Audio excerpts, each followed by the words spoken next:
ಇನ್ನು ಧರ್ಮಸ್ಥಳದ ವಿಚಾರ ಸರ್, ಒಂದಷ್ಟು ಸಾಕಷ್ಟು ದಿನಗಳಿಂದ ನಾವು ಧರ್ಮಸ್ಥಳದ ವಿಚಾರ ಡಿಸ್ಕಸ್ ಮಾಡ್ಕೊಂಡು ಬರ್ತಾ ಇದ್ದೀವಿ. ಈ ಬಂಗ್ಲೆಗುಡ್ಡದ ರಹಸ್ಯ, ಸೌಜನ್ಯ ಮಾವನನ್ನ ಅಲ್ಲಿ ಮಹಜರಿಗೆ ಕರ್ಕೊಂಡು ಹೋದಂತಹ ಟೈಮಲ್ಲಿ, ಅಲ್ಲಿ ವಿಸಿಟ್ಗೆ ಕರ್ಕೊಂಡು ಹೋದಂಥ ಸಮಯದಲ್ಲಿ ಒಂದಷ್ಟು ಮೂಳೆಗಳು ಸಿಕ್ಕಿದೆ. ಅಲ್ಲಿಯ ಸ್ಥಳೀಯರು ಇಲ್ಲ ಬಕೆಟಲ್ಲಿ ಏನೋ ತಗೊಂಡು ಹೋದ್ರು ಅಂತ ಹೇಳ್ಬಿಟ್ಟು, ಅಂದ್ರೆ ಅಲ್ಲಿ ಮತ್ತಷ್ಟು ಮಾಡಿದಂತಹ ಟೈಮಲ್ಲಿ ಇನ್ನೊಂದಿಷ್ಟು ರಹಸ್ಯಗಳು ಬಯಲಾಗುವಂತಹ ಸಾಧ್ಯತೆಗಳಿದೆಯಾ ಏನ್ ಸರ್? ಈಗ ಲೇಟೆಸ್ಟ್ ಆಗಿ ನಾವು ಅಪ್ಡೇಟ್ ನೋಡ್ತಾ ಹೋದ್ರೆ, ಒಂದು ಈಗ ಇಡೀ ಪ್ರಕರಣದ ಕೇಂದ್ರ ಸ್ಥಾನವಾಗಿ ಈ ಬಂಗ್ಲೆಗುಡ್ಡ ಕಾಣ್ತಾ ಇದೆ. ಅಂದರೆ ಒಂದು ಉಳಿದ ಕಡೆ ಹೆಣಹೂತ ಪ್ರಕರಣ ನಡೆದೇ ಇದೆ ಅಂತ ಹೇಳಕ್ಕೆ ಸಾಧ್ಯ ಇಲ್ಲ. ಯಾಕೆಂದರೆ ಅಲ್ಲಿ ನೇತ್ರಾವತಿ ನದಿಯ ತಕ್ಷಣದ ದಂಡ ಮೇಲೆ ನಾನು ಭಾಳ ಸಂದರ್ಭದಲ್ಲಿ ನಿಮ್ಮ ಜೊತೆ ಚರ್ಚೆ ಮಾಡಬೇಕಾದ್ರೆ ಹೇಳಿದ್ದೀನಿ, ಪ್ರವಾಹ ಬಂದು ಹೋಗೋ ಚಾನ್ಸಸ್ ಇದೆ. 2019ರಲ್ಲಿ ಅತಿ ದೊಡ್ಡ ಪ್ರವಾಹ ಬಂದಿತ್ತು, ಎಲ್ಲ ತೊಳ್ಕೊಂಡು ಹೋಗುತ್ತೆ. ನದಿಯ ಪಕ್ಕದಲ್ಲಿ ಯಾವಾಗಲೂ ಆ ರೀತಿ ಇರಲ್ಲ. ನದಿಗೊಂದು ಗುಣ ಇರುತ್ತೆ. ನೀವು ನದಿ ಪಕ್ಕದಲ್ಲಿ ಬದುಕಿದ ನಮಗೆಲ್ಲ ಗೊತ್ತು, ನಾವು ಕಾಡು ನದುವೆ ಕಾಡು ಮನುಷ್ಯರು, ನಾವೆಲ್ಲ ಕಾಡು ಮನುಷ್ಯರು. ನದಿ ಆಗಿರೋದ್ರಿಂದ ಅಲ್ಲಿ ಏನಾಗುತ್ತೆ, ನೀವು ಈ ನದಿ ಹರಿತಾ ಹೋಗುತ್ತಲ್ಲ, ಅದು ತನ್ನ ದಾರಿಯನ್ನು ಬದಲಿಸ್ತಾ ಇರುತ್ತೆ. ನದಿ ಹೀಗೆ ಹರಿತಾ ಇರುವ ನದಿ ಮಳೆಗಾಲ ಬಂದಾಗ ಸ್ವಲ್ಪ ರೈಟಿಗೋ ಲೆಫ್ಟ್ಗೋ ಸರಿತಾ ಇರುತ್ತೆ.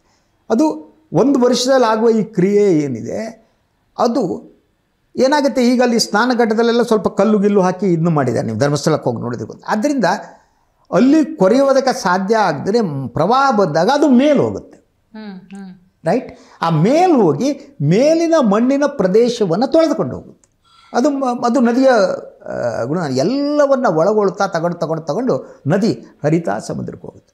ಸೊ ಆ ಕಾರಣಕ್ಕಾಗಿ ನೇತ್ರಾವತಿ ನದಿಯ ದಂಡೆಯ ಮೇಲೇನಿದೆ ಅಲ್ಲಿ ಒಂದೊಮ್ಮೆ ಅಸ್ಥಿಪಂಜರಗಳನ್ನು ಹೂತಿದ್ರೆ ಅದು ತೊಳೆದು ಹೋಗುವ ಸಾಧ್ಯತೆ 100ಕ್ಕೆ 90ಕ್ಕಿಂತ ಜಾಸ್ತಿ ಚಾನ್ಸಸ್ ಇರುತ್ತೆ.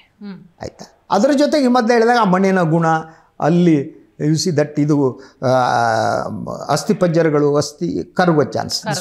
ಆದರೆ ಬಂಗ್ಲೆಗುಡ್ಡ ಆಗಲ್ಲ. ಗುಡ್ಡ ಈ ನೀವು ಮಲೆನಾಡು ಪ್ರದೇಶದಲ್ಲಿ ಗುಡ್ಡ ಅಂದರೆ ಎತ್ತರದಿರುತ್ತೆ, ಗುಡ್ಡ ಕುಸಿತ ಆಗುತ್ತೆ, ಆದರೆ ಸಂಪೂರ್ಣವಾಗಿ ಬದಲಾಗಲ್ಲ. ಕುಸಿತ ಆದರೆ ಕೆಳಗಡೆ ಬಂದಿರುತ್ತೆ.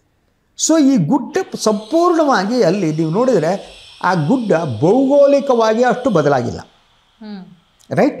ಸೊ ಅದರ ಆಕೃತಿ, ಅದರ ಇದೇನಿದೆ ಅದು ಮೊದಲಿದ್ದಂತೆ ಇದೆ. ಆ ಕಾರಣಕ್ಕಾಗಿ ಯಾವತ್ತು ವಿಠಲ್ಗೌಡರನ್ನ ಕರೆದುಕೊಂಡು ಹೋದರು, ವಿಠಲ್ಗೌಡ ಹೇಳಿದ್ರು ಅಲ್ಲಿ ಆ ತಲೆಬುರುಡೆ ತಂದವು ನಾನೇನೆ, ಆ ತಲೆಬುರುಡೆ ಬಂಗ್ಲೆಗುಡ್ಡದಿಂದ ತಂದಿದ್ದೇನೆ ಅಂತ ಮಾಜರ್ ನಡೆಸ್ಬೇಕಲ್ಲ. ಸೊ SIT ಪೊಲೀಸರು ಅವ್ರನ್ನ ಕರೆದುಕೊಂಡು ಬಂಗ್ಲೆಗುಡ್ಡಕ್ಕೆ ಹೋದರು ಮಾಜರ್ ನಡೆಸೋದಕ್ಕೆ. ಸೊ ಅದಕ್ಕೆ ಬೇರೆ ಬೇರೆ ವ್ಯಾಖ್ಯಾನ ಅವ್ರು ಎರೆಕ್ಟ್ ಆಗ್ಬಿಟ್ರು, ಅವರು ಈಗ ಕಕ್ತಾ ಇದ್ದಾರೆ ಸತ್ಯವನ್ನು ಈ ರೀತಿ.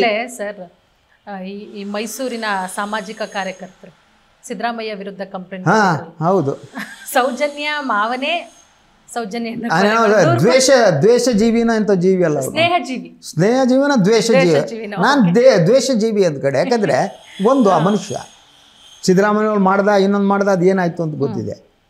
ಅವನು ವಿಠಲ್ಗೌಡ್ರೆ ಇದನ್ನು ಮಾಡಿದ್ದಾರೆ ಅಂತ ಅವ್ರಿಗೆ ಮಾಹಿತಿ ಇದ್ದರೆ 12 ವರ್ಷ ಏನು ಕಡಲೆಕಾಯಿ ತಿಂತಿದ್ದು ನಾವು. What is doing non sense ಅವ್ರಿಗೆ ಗೊತ್ತಿದ್ದರೆ ಓಕೆ ಫೈನ್. ನಿಮಗೆ 12 ವರ್ಷಗಳ ಹಿಂದೆ ನಡೆದಾಗಲೇ ನಿಮಗೆ ಅವನು ಗೊತ್ತಿದ್ದರೆ, ಆವಾಗ ಗೊತ್ತಿಲ್ಲ, ಈಗ ಹೆಂಗೆ ಗೊತ್ತಾಗುತ್ತೆ? ಈಗ 12 ವರ್ಷಗಳ 2012ರಲ್ಲೇ ನಿಮಗೆ ಗೊತ್ತಾಗಿದೆ ಅಂತ ಆದರೆ, ನೀವು ಈ ದೇಶದ ಕಾನೂನನ್ನು ಗೌರವಿಸುವ ವ್ಯಕ್ತಿಯಾಗಿದ್ದರೆ ನೀವು ನೇರವಾಗಿ ಪೊಲೀಸ್ ಸ್ಟೇಷನಿಗೆ ಹೋಗಿ ಸೌಜನ್ಯ ಪ್ರಕರಣ ಇಷ್ಟು ದಿವಸ ನಡೀತಾ ಇತ್ತಲ್ಲ, ಮಧ್ಯದಲ್ಲಿ ಯಾವತ್ತು 2012 13 14 15 ಹೋಗ್ಬಿಟ್ಟು ನನಗಿದೆ, ನನ್ನ ಹತ್ರ ದಾಖಲೆಗಳಿದೆ ಅಂತ. ಎಲ್ಲಿ ದಾಖಲೆ ಸಿಗುತ್ತೆ ಅವನಿಗೆ? ಮೈಸೂರಲ್ಲಿ ಸಿಗುತ್ತೆ ದಾಖಲೆ. ಅವನು ನಮ್ಮ ಮನೇಲಿ ದಾಖಲೆ ಇಟ್ಕೊಂಡಿದ್ದಾನ? ವಾಟ್ ಟೈಪ್ ಆಫ್ ದಾಖಲೆ? ಇವನಿಗೆ ಅದನ್ನು ನಮ್ಮ ಚಾನಲ್ನವ್ರು ಹೇಳ್ತಾರೆ, ನನ್ನ ಕೈಲಿ ದಾಖಲೆ ಇದನ್ನ ಇನ್ನು SIT ಕೊಡ್ತೀನಿ ಅಂತ. ಏನು ದಾಖಲೆ ಇದೆ ನೋಡಿದಾನ? ವಿಡಿಯೋ ಇಟ್ಕೊಂಡು ಏನು ಇಟ್ಕೊಂಡಿದ್ದಾನೆ ಇವನು? ಸಿ ಇದು ಏನಂದರೆ, ಭಾಳ ಜನ ಈ ಪ್ರಕರಣದಿಂದ ತಾವೇ ನಾಯಕರಾಗೋದಕ್ಕೆ ಹೊರಟಿದ್ದಾರೆ. ಇಡೀ ಧರ್ಮಸ್ಥಳದ ಪ್ರಕರಣದಿಂದ ಕೆಲವರು ತಾವೇ ಧರ್ಮರಕ್ಷಕರು ಅಂಥೇಳಿ ನಾಯಕರಾಗಿ ಹೊರಟಿದ್ದಾರೆ. ಮಾಡದಷ್ಟು ಅಧರ್ಮದ ಕೆಲಸ. ಅವರು ಧರ್ಮರಕ್ಷಕರಾಗಿದ್ದಾರೆ, ವೇಷ ಬದಲಿಸಿ, ಎಲ್ಲ ವೇಷಧಾರಿಗಳು. ಪ್ಯಾಂಟ್ ಶರ್ಟು ಬೆಂಗಳೂರಲ್ಲಿ ಹಾಕೋರು ಅದ್ರ ಮೇಲೆ ಒಂದು ಕೇಸರಿ ಶಾಲ್ ಹಾಕೊಳ್ಳೋದು. ಸೊ ಹೋಗ್ಬಿಟ್ಟು ಎಲ್ಲ ಸ್ನಾನ ಮಾಡ್ಕೊಂಡು ಅಡ್ಡಪಂಚೆ ಉಟ್ಬಿಟ್ಟು ಹಿಂಗೆ ನಿಂತ್ಕೊಳ್ಳೋದು 3-4 ಜನ, ಅದನ್ನ ಫೋಟೋ ಹಾಕ್ಸೋದು, ನಾವು ಧರ್ಮರಕ್ಷಕರು, ಎಲ್ಲ ಬೂಟಾಟಿಕೆ ಅಂಥವ್ರನ್ನ ಸೃಷ್ಟಿ ಮಾಡಿದೆ.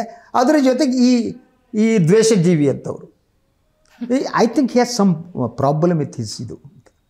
ಮಾನಸಿಕವಾಗಿ ಏನು ಸಮಸ್ಯೆ ಇರ್ಬೋದು ಅಂತ ನನಗೆ ಅನುಮಾನ ಇದೆ ಅವರಿಗೆ. ಸ್ನೇಹಜೀವಿಗೆ ದ್ವೇಷಜೀವಿ ಯಾಕೆ ಪರಿವರ್ತನೆ. ಮೈಸೂರು ಇರೋರಿಗೆ ಅಲ್ಲಿ ಹ್ಯಾಂಗೆ ರೀ ದಾಖಲೆ 20 ವರ್ಷ ನಂತರ ಏನು ರೀ ಬದನೆಕಾಯಿ ಸಿಗುತ್ತೆ ಅವ್ರಿಗೆ. ಅಲ್ಲ ಇಷ್ಟು ವರ್ಷ ಏನು ಮಾಡ್ತಿದ್ರು ಅನ್ನೋದು ನೀವು ಹೇಳಿದ್ರಲ್ಲ. ಏನು ಮಾಡ್ತಿದ್ದೆ ಇಷ್ಟು ವರ್ಷ? ಈಗ ಇದ್ದಕ್ಕಿದ್ದಂಗೆ ಎಂಟ್ರಿ ತಗೋಬಿಟ್ಟು ಅದು ಇಷ್ಟೆಲ್ಲ ಆದಮೇಲೆ ಇದ್ದಕ್ಕಿದ್ದಂಗೆ ಯಾರೋ ಹೋಗಿ ಗೂಟ ಹಿಡ್ತಾರೆ ಒಂದು ಚಾಲನ್ ಅವರು ಹೋಗಿ ಗೂಟ ಹಿಡಿದ್ಬಿಟ್ಟು ಯಾರ್ಯಾರು ಈ ಒಂದು ಇವರು ರಕ್ಷಕರಿದ್ದಾರಲ್ವ ಆರೋಪಿಗಳ ರಕ್ಷಕರೆಲ್ಲ ಅವ್ರು have A very good planning. ಆ ಪ್ಲ್ಯಾನ್ ಮಾಡ್ಕೊಂಡು ಇಂತಿಂಥವ್ರ ಬಾಯಲ್ಲಿ ಇಂತಿಂಥ ಇವತ್ತು ಹೇಳಿಸ್ಬೇಕು, ಇಂಥವರೆಲ್ಲ ರೆಡಿ ಇರ್ತಾರೆ. ಇವರು ಹೇಗೆ ಅಂತಂದರೆ ಇವರು ಎಲ್ಲದಕ್ಕೂ ತಾವು ಅಂತ ಈ ಜೋಕರ್ಸ್ಗಳ ಟೈಪು, ಅದಕ್ಕಾರು ರೆಡಿ ಇದಕ್ಕಾರು ರೆಡಿ, ಯಾವುದಕ್ಕಾರು ಬಂದರೆ ಅಲ್ಟಿಮೇಟ್ ಮಾತಾಡೋದು. ಸೊ ಅಂಥ ವ್ಯಕ್ತಿ ಅವರು. ಬಟ್ ಈಗ ನಾವು ಮೂಲ ವಿಷಯಕ್ಕೆ ಬರೋದಾದರೆ ಪೂರ್ಣಿಮಾ, ಏನು ಆ ಬಂಗ್ಲೆಗುಡ್ಡದ ಉತ್ಖನನವನ್ನು SIT ಮಾಡುತ್ತೆ ಅನ್ನುವ ವರದಿ ನಿನ್ನಿಂದ ಬರ್ತಿದೆ. ಹೌದು, ಗೊತ್ತಿಲ್ಲ. ಒಂದೊಮ್ಮೆ ಉತ್ಖನನ ಮಾಡಿದರೆ ಏನಾಗುತ್ತೆ? ಸೊ ಇದುವರೆಗೆ ಏನು ಅಸ್ಥಿಪಂಜರದ ಮೂಳೆಗಳು ಇನ್ನೊಂದು ಸಿಕ್ಕಿಲ್ಲ, ಅದು ಸಿಗುತ್ತಾ?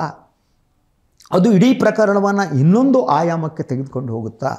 ಅಥವಾ ಮೂಲ ದೂರುದಾರ ಏನು ಆರೋಪ ಮಾಡಿದ್ದಾರೆ ಆರೋಪ ಸಾಬೀತಾಗುತ್ತಾ? ಈಗ ಹಲವು ಪ್ರಶ್ನೆಗಳಿವೆ. ನನಗನ್ಸೋ ಹಾಗೆ SIT ಮೇ ಟೇಕ್ ಇನ್ನೊಮ್ಮೆ ಉತ್ಖನನ ನಡೆಸುವಂಥ ಪ್ರಕ್ರಿಯೆಯನ್ನು ಸ್ಟಾರ್ಟ್ ಮಾಡ್ಬೋದು, ಸತ್ಯ ಹೊರಗೆ ಬರಲೇಬೇಕು ಅಂತಾದರೆ.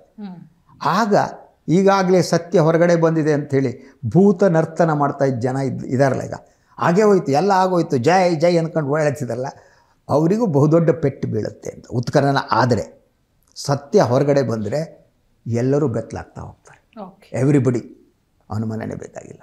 ನೋಡೋಣ ಸರ್ ಏನಾಗಬಹುದು ಅಂತ ಹೇಳಿ. Thank you so much sir, ಸಾಕಷ್ಟು ವಿಚಾರಗಳ ಬಗ್ಗೆ ನಮಗೆ ಥ್ಯಾಂಕ್ ಯು.